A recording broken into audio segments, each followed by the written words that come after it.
Hello, everyone, and welcome to Body Bags. I will be your reviewer. I am Sinema77, horror and cult film lover, and tonight we're going to talk about the film "The Life and Death of a Porno Gang." Now, this movie came out in 2010, and um, I'm I'm sorry, I'm not going to try to pronounce the name of the filmmaker or any of these actors. I'm going to butcher their names, so I'm not even going to try to do that. It says here this film is more powerful than a Serbian film. This violent, gory, and thought provoking film is one of the most controversial video releases of the year. The film is controversial and it is violent and gory. I will give it that, but I don't know if I would go so far as to say that this movie is, more, like more powerful than a Serbian film. It's powerful, but I don't know. Serbian films kind of, different, So, but we'll get to that in a minute. But yeah, the film tells the story of Marco. Now, Marco starts off, he's your typical, you know, pretentious film school student, and he wants to, he gets out of film school and he wants to make a horror film, and he's mad because he's struggling. He's come from this wealthy family, but his father doesn't want to invest money into his movie or anything like that. And so he's trying to find all these different avenues, trying to look for investors to invest in his movie and things. And he comes across this man named Kane. Now it turns out Kane and his brother, they both work in the porno industry, and they're basically, he's talking about like, yeah, we're the big porno game here in Serbia and everything else. And so he's all like, if you want to, I can bring you on, and we can make porno films. So Marco decides, okay, yeah, I'll go for that and everything. So he starts working with Kane and everything, and they start, getting into this working relationship and stuff. And at one point, Kane decides, well, I'm going to give you a chance to direct, and here's what I'll do: I'll give you some money. Now you go make a porno film and stuff like that. But what Marco ends up doing is he takes this money that Kane gave him to make this porno film. He turns around, takes and goes and makes his movie, and which Kane obviously is not happy with this, and so you know he goes and gives the movie to Kane, and tells him, this is what I did. Kane's not happy. He wants his money back and everything else. So Marco basically is like, I have no choice. I got to give him his money back. So what he ends up doing though is he ends up building up a friendship with some of the actors and actresses that he's working with in these pornos and stuff. And he hires some other actors and actresses, and they all decide we're going to go in, and at first he's all like, why don't we do like a stage porno kind of cabaret kind of a thing? And that's never been done before. Let's do that, and we'll live sex shows and everything else, and everybody be interested, and it'll make a lot of money and stuff, and we'll pay Kane back, and all this other kind of stuff. And they decide, yeah, let's go for it. Sounds good to us and everything. So they decide to put on this stage show and everything, and they're doing these sex acts. They're doing homosexuality. They're doing bestiality, all these other kind of things on there. But the show ends up getting shut down, and the reason why is because Kane's brother is a detective and basically runs the cops and everything else. So Marco decides, well, I still got to get Kane his money. He's never going to stop bothering me and everything. So he tells his actors and actresses, here's an idea. Why don't we do this kind of like traveling caravan thing, where we get into this, we get into the van, which you see right there. It's like, why don't we get into the van and we'll go drive across, and we'll go to these small villages, and we'll put on our shows and things like that, and we'll charge them, and we'll make money and everything else. And so they decide, yeah, let's go for it. Sounds like fun and everything else, sex and all this other kind of stuff. And they're all into drugs and everything else too. So they're all like, yeah, hey, we get high, we get laid, we're gonna have a great time, all this other kind of stuff. So they start going and they start doing these shows. They're going from like village to village, and they're putting on their shows and stuff.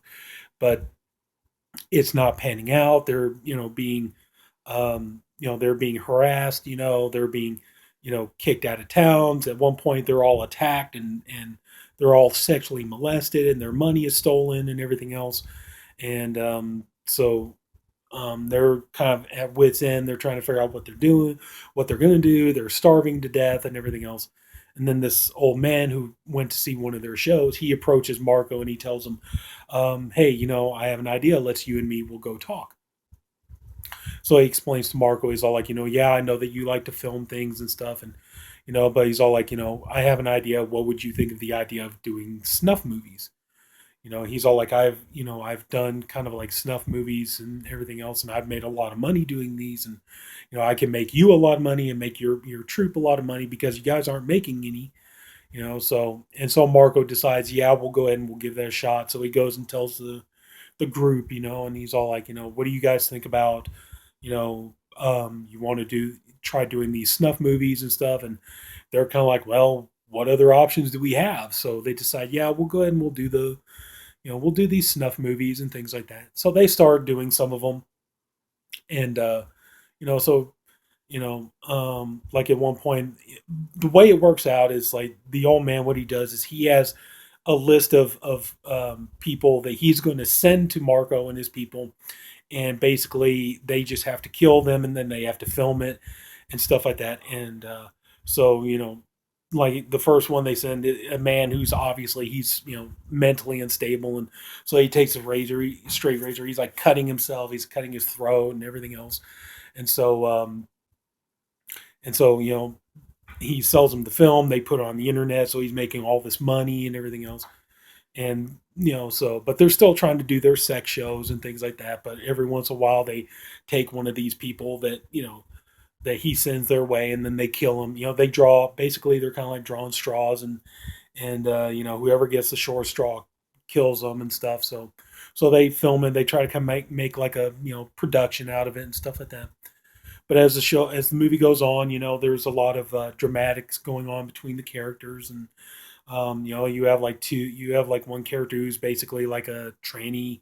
He describes himself in the movie as a tranny, and one that's a gay man he's got AIDS and stuff, and they have this blooming relationship and stuff. And he's all like, yeah, you know the training man's like, I love you, I want to be with you. And he's like, well, I'm sick. And he's like, well, I didn't plan to live forever anyway. And so they become a couple. And there is like another gay man that he was with, and so he's not taking it very well. But yeah, things start happening, and kind of like they all start deciding like they can't keep doing this. They don't like doing the snuff films. They got into it for sex and everything else.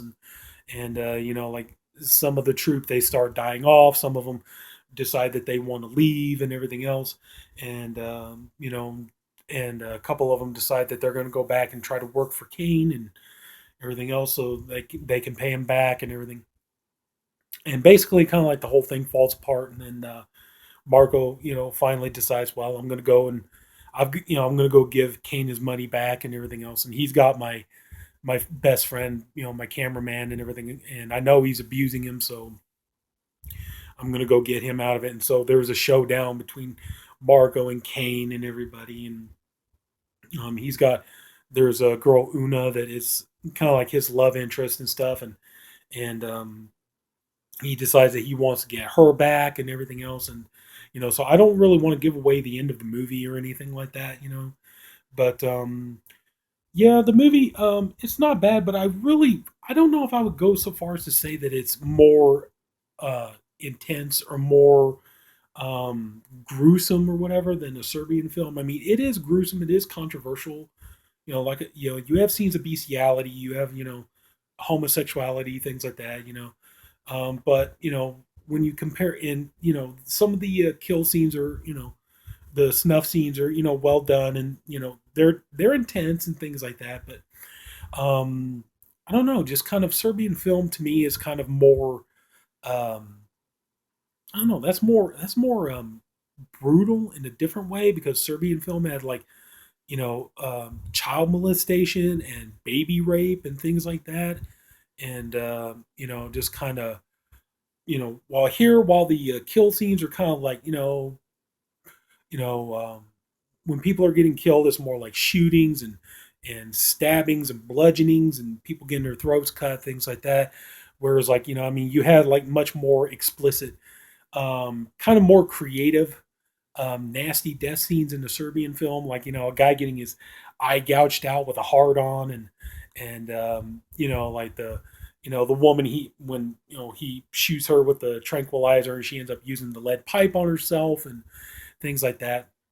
It just seems like while this movie is intense, and yeah, I definitely, if you're, for the weak or for the faint of heart and the weak stomach and everything else, I wouldn't recommend this. But I just don't, like I said, I just don't know if I could actually go on record and say that this is more intense or more brutal or violent or vulgar than a Serbian film.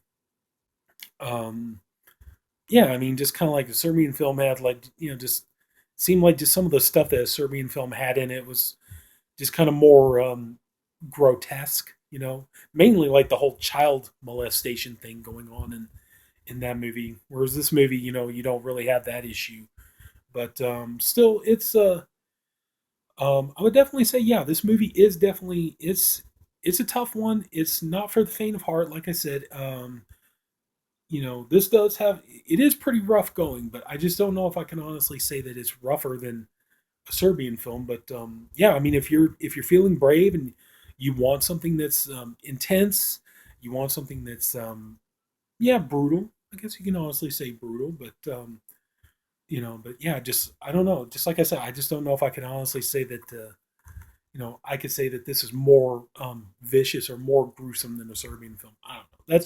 That's only my opinion, but anyway, though, yeah, it's an interesting film. It does lag in some areas because, like I said, there's a lot of the movie does try to put a lot of character development into it, and it does kind of go on, and there's a lot of scenes going on between the characters and things like that, and people talking and trying to figure out like what they want to do. Are they into this? Or are they not into this? And everything else, but yeah, I would say definitely, if you're really wanting something, with an edge to it, you want something with some teeth to it, I would definitely say, yeah, go ahead and give Life and Death of a Porno Gang a shot. But yeah, just kind of be aware of what you're walking yourself into. So, but anyway, that's pretty much going to go ahead and do it. And I thank you for watching this video. I hope you enjoyed it. If you did, please like the Body Bags channel. Please like and subscribe. And this is Cinema77, horror and cult film lover, and I will see you again soon with another review. Have a good night and take care, all of you. Bye bye.